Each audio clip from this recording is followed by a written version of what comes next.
তারা কি ক্ষমতার রাজনীতির পথে অগ্রসর হচ্ছে?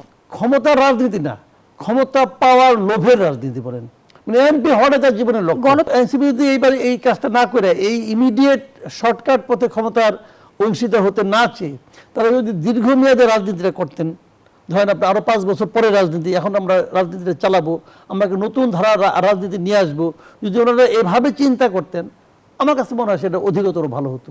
তারা কি ক্ষমতার রাজনীতির পথে অগ্রসর হচ্ছে? ক্ষমতার রাজনীতি না, ক্ষমতা পাওয়ার লোভের রাজনীতি বলেন।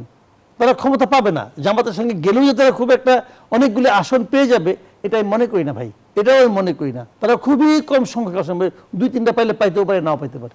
এটা আমি অনেক আগের থেকে বলতেছি, অনেক বছর আগের থেকে বলতেছি। এবার আরপিও সংশোধনী কি জোট গঠন কিংবা নির্বাচনের পুরো হিসেব নিকেশ বদলে দিল?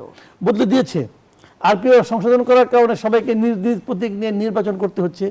এটা অনেকের জন্য একদম মানে কি বলবো, একদম মানে ভয়ঙ্কর একটা বজ্রপাতের মতো হয়ে গেছে। তারা তো আগের মতো ভাবছিল যে রাশেদ খান মেনন, হাসানুল হক ইনু নৌকা মার্কা নিয়ে এমপি হয়ে গেছে, তারাও ওরকম ভাবে এমপি হবে, কিন্তু সেটা তো ঝামেলা করে দিয়েছে।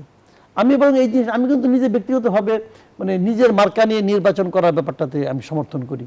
এবং এটা হওয়াতে কি হয়েছে, এবার কেউ কেউ নিজের দলই বিলুপ্ত করে দিচ্ছে এই প্রতীকের জন্য। মানে এই লোকগুলির যে চারিত্রিক যে মানে আপনার দৃঢ়তা, সেটা যে কত নমনীয় হতে পারে, চারিত্রিক দৃঢ়তাটা কত নমনীয়, মানে জিলি মাছের মতো আর কি ভাই। এদের ওই চরিত্রের কোনো বৈশিষ্ট্য আছে বলে আমার কাছে মনে হয় না। মানে তাদের দলীয় আদর্শ সব বাদ, কি এমপি হবো, আমি এমপি হবো, মানে এমপি হওয়াটা তার জীবনের লক্ষ্য।